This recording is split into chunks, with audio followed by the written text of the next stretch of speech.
Close your eyes. Think back to your first memory.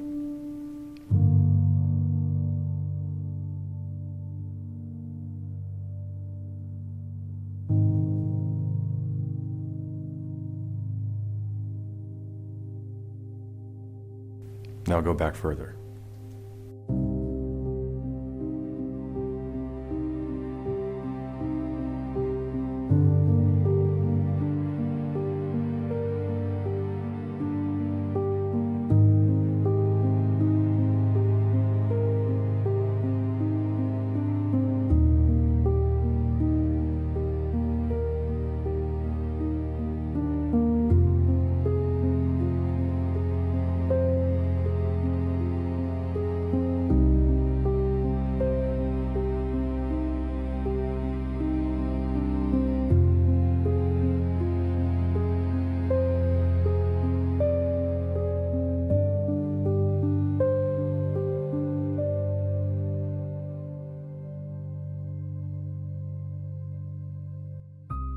What if I told you that there's something before that? Before this birth, before this body, before this name. More and more, people are accessing what they believe are memories from previous lifetimes through a practice called past life regression. This show exists to share these extraordinary experiences with you, using cutting-edge filmmaking techniques combined with AI to do something never done before, to show you actual past life regressions, cinematic recreations of the lives that people describe, and hear from the experts on what they actually mean. In this episode, I'll take you through my own journey.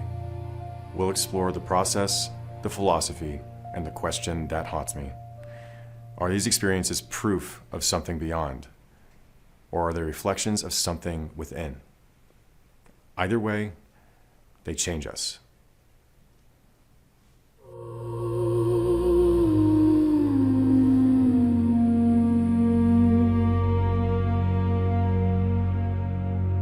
Dust in the light, falling through time.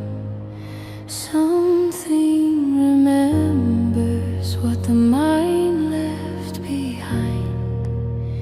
Echoes and threads pulling me down into the river where I first drowned.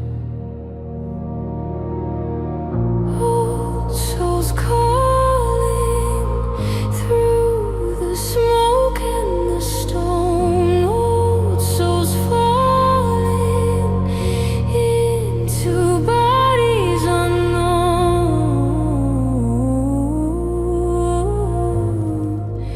We've been here before.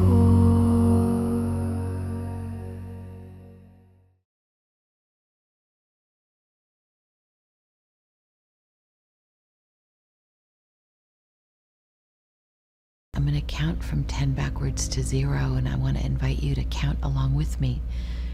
Starting with 10 at the crown of your head, just imagining a very comforting light, relaxing your mind.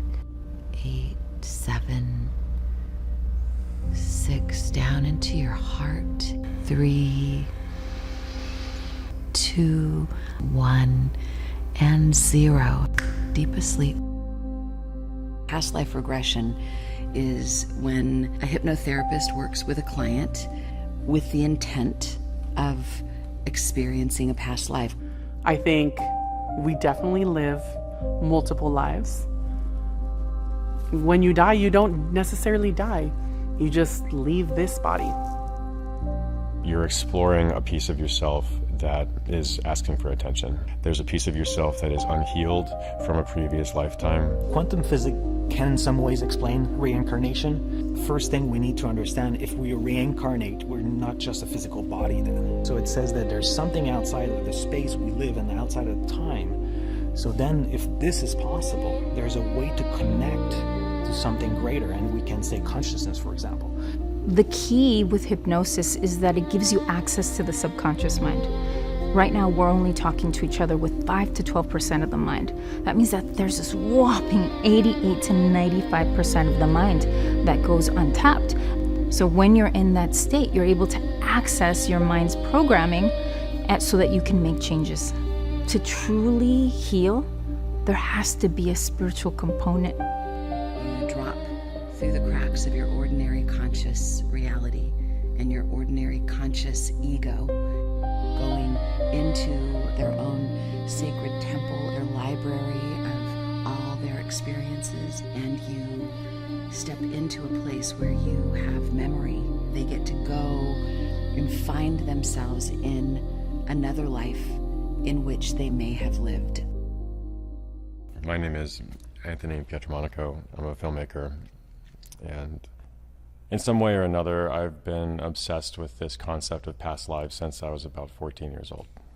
The story goes that my dad was having a bit of a hard time with my mom, and he was searching for answers, and so he decided to go to somebody who specialized in something called past life regression, and he came home and told me about it, and my young, 14-year-old impressionable mind remembered pretty much every detail.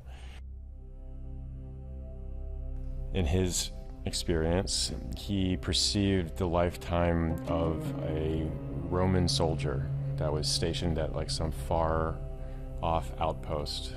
And in his mind's eye, he told me about coming into this experience where he opens his eyes and he looks around himself and he realizes that he's not at home. He's not in Pennsylvania where I grew up. His surroundings are this barren desert. He looks down and he realizes he's on this horse, this like huge muscular animal. And he looks down at his arm, and his arm is not his arm. It's this like muscular arm, and he has these sandals on that are kind of like laced up to his thighs.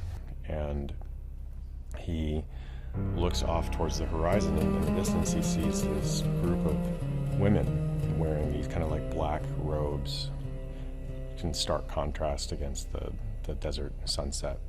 And he gets a little closer to them, and he can see that these women they look like sad, kind of like beaten, not physically, but just tired and angry. And they're wearing what looks like makeup made of ash under their eyes and on their foreheads. He looks back at these women, and they look at him with this disdain. And he remembered thinking to himself, I hate this place. I hate these people. I just want to go home. And the past life regressionist asks him, what's your name? And almost in an instant it comes to him. He's like, Connors. And like this recognition that his name was not his own name was enough to sort of snap him out of it. It ultimately led to him sort of getting over some issues that he was facing about prioritizing his career over his life with his family. And then my mom and him worked it out, and he came home, and they're now married for 45 years.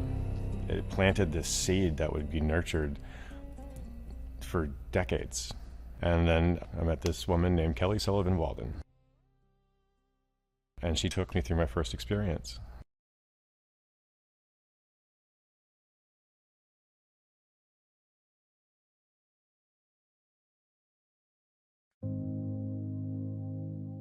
I remember my first experience as if I was going through it for the first time 5 minutes ago.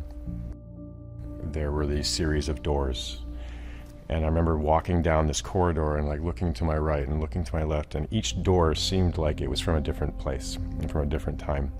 Some were made of metal, and some were made of wood, and some had different designs on them. Some seemed like they were kind of futuristic. And Kelly instructed me to find the door that called to me. And it was this huge stone and wood moss-covered door. It had a handle that was very ornate and made of wood. And I reach out and I open this door and I kind of push it open, and the door opens to this incredibly expansive mountain range. And I realized that there's like a bench kind of like at the edge of this cliff, and I kind of sit down at the bench and I look up, and out into the distance there's this tree. This just like impossibly large tree, like a mountain-sized tree. And as I start getting closer to the tree, I remember the sensation of getting very emotional. And Kelly asks me, what's going on with you? What's going on? I was like, I don't know, I'm scared. And she said, well, how would your highest self interpret the tree? I was always been spiritual, but I always kind of thought a lot of some of this language was hokey, and I couldn't really relate to it. My highest self, like, what is that? But I was like, I considered it. And my highest self would know that I was part of the tree, and the tree was part of me. And that, again, I start crying. And she's like, why are you crying? And I remember saying, if I'm the part of the tree, that means that I'm nothing. I'm part of everything. And she said, well, why does that scare you? And I said, because if I'm nothing, then I've wasted my time.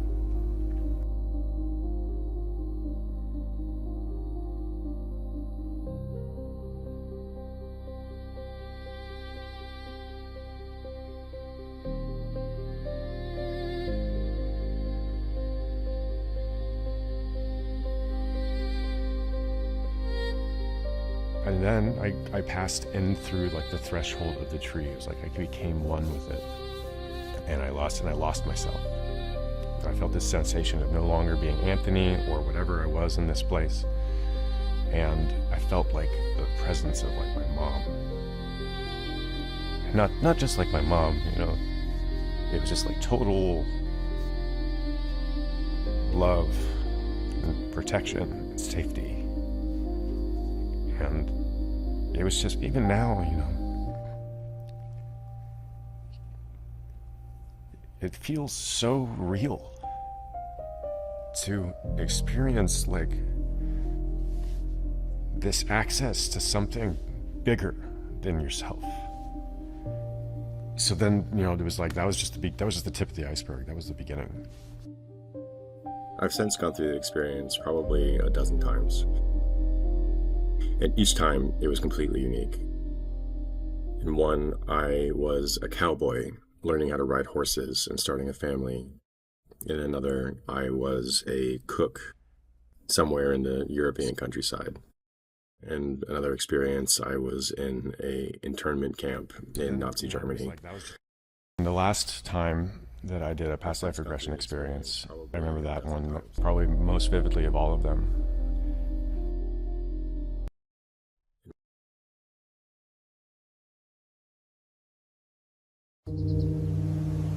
I came into that lifetime as a child.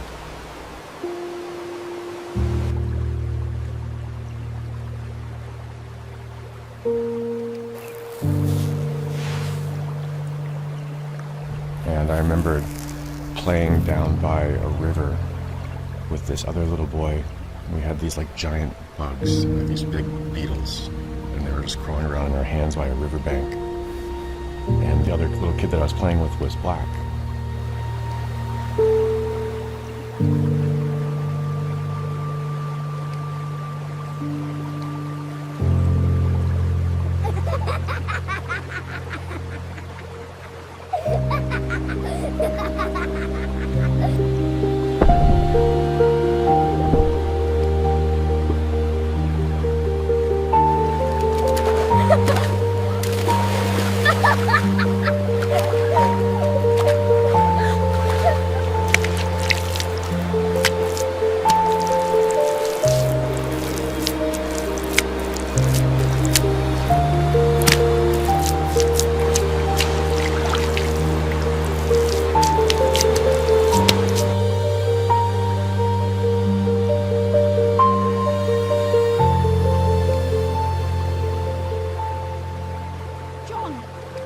John! Where are you? John!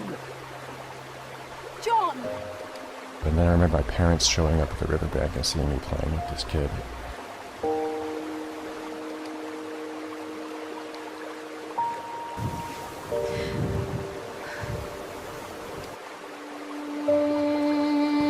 Come here.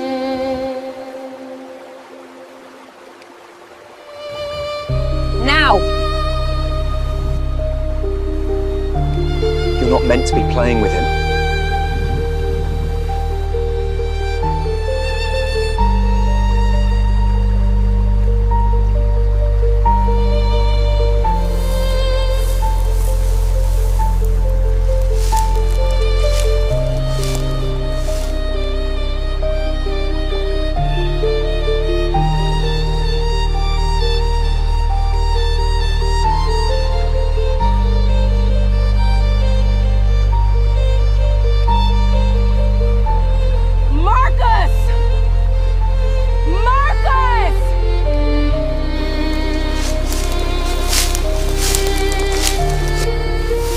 This was like slavery era United States in the South somewhere.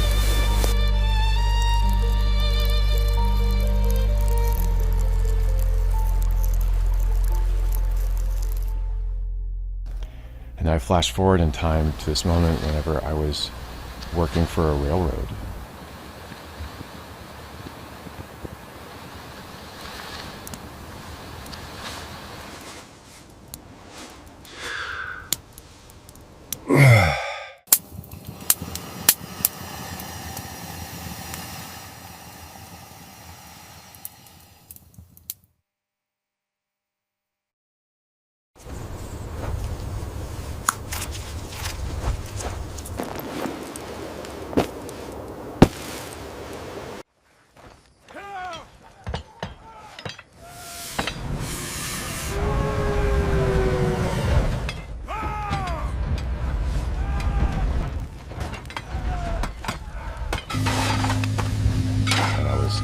In charge of a company that was clearing space to build like the Transcontinental Railroad.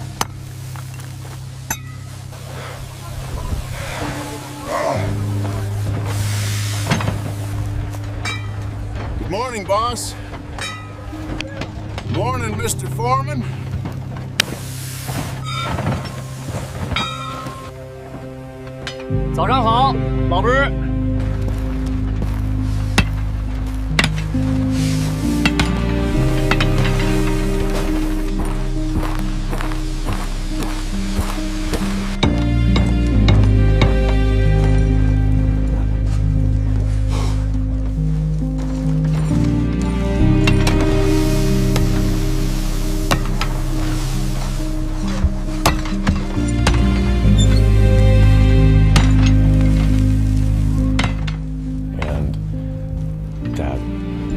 That same little boy was grown now.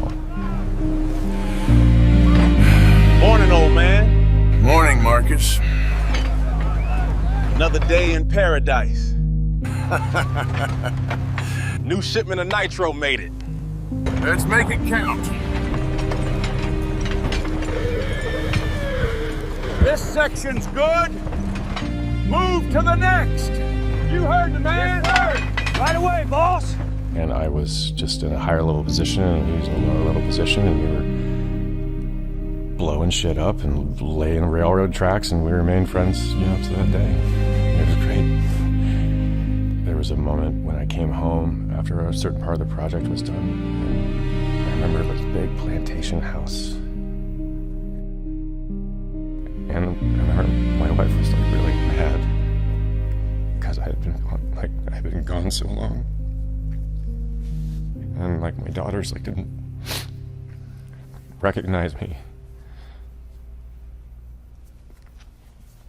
That was hard.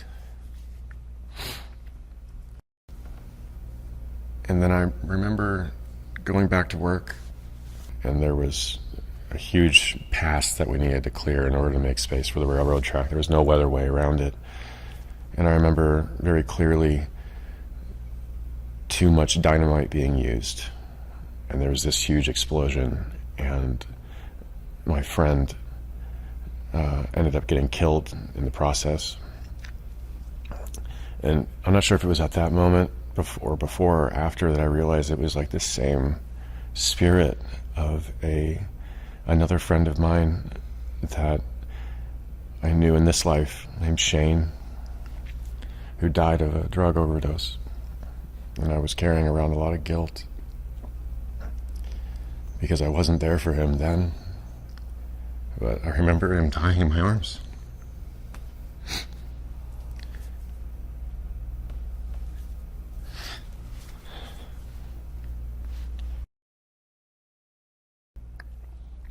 But it made it easier, because even though I wasn't there for him in this life, I got to be there with him then, and I got to say goodbye in the way that I wanted to.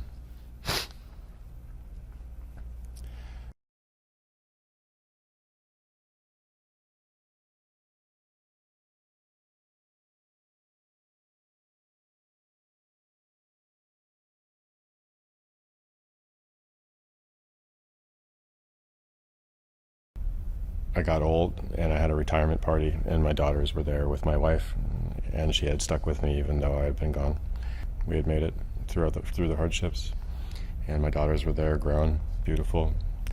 And then I remember being there with my wife when she died, and I remember holding her hand as she passed and thanking her for supporting me and for raising our family. And I also remember my oldest daughter's wedding, and I remember being there, old and sick, but I was there. I remember I had wanted to make it, but not ruin it, and I got to be there and watch her walk down the aisle and give her away. And then I remember dying, and I remember thinking to myself at that time that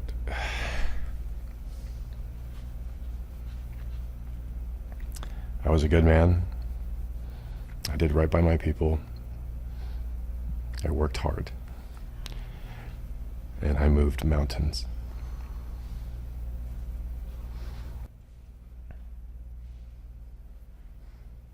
So, nothing's changed.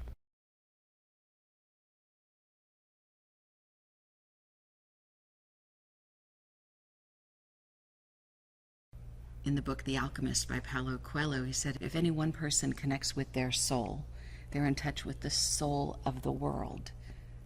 This is why dreams they're universal. And that's why past life regression experiences are universal. They're touching their soul. They're connecting with their soul. And that touches my soul. And I would imagine anybody who is a feeling human, it's going to touch their soul as well. You could not tell me anything that could make me believe that this is not real. And I am a philosophy major. Me personally, I feel like this is my last carnation.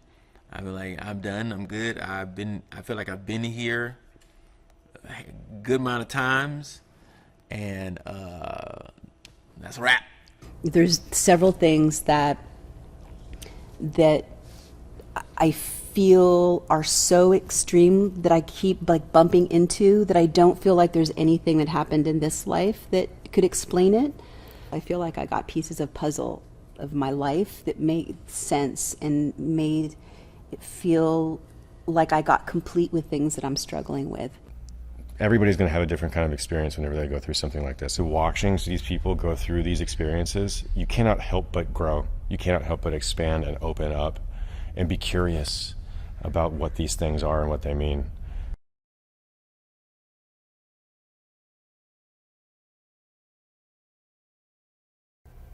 It's a rite of passage. It's a ceremony to become a man. Before Jesus. Before Jesus. Before Christianity. It's so fucking cold here. We had to cross the river. There was no other way. So we were going to get away from them. Oh, there's so much to do, so much responsibility, so much love to be given, but I cannot give it to him. He is not my destiny, he's not my destiny, he's not my destiny. He hates me. He hates you. He blames you. It's a chant to the wind. It's a chant to the wind. Yeah. I would rather live 1,000 lives without you than to bear the grief of losing you in this one. Watching somebody else's past life, it's ours. It's our experience too. helps us to think about our own, and it opens that up for ourselves. It's not just for the person that's experiencing it. It's for all of us. But as I've continued to pursue this project and these experiences, and I've introduced a number of my friends to them, and I've seen people go through time and time again something that mirrored their present in a profound way, and allowed them to know themselves better. So whether you believe this is something that is a figment of your imagination, or if these stories are true and that your soul actually lived that experience, either way, I think the experience is just as valid. Because if you are willing to look at yourself and learn, it is what you do with that knowledge in this life that makes the difference. And I think that that is something that's worth looking at.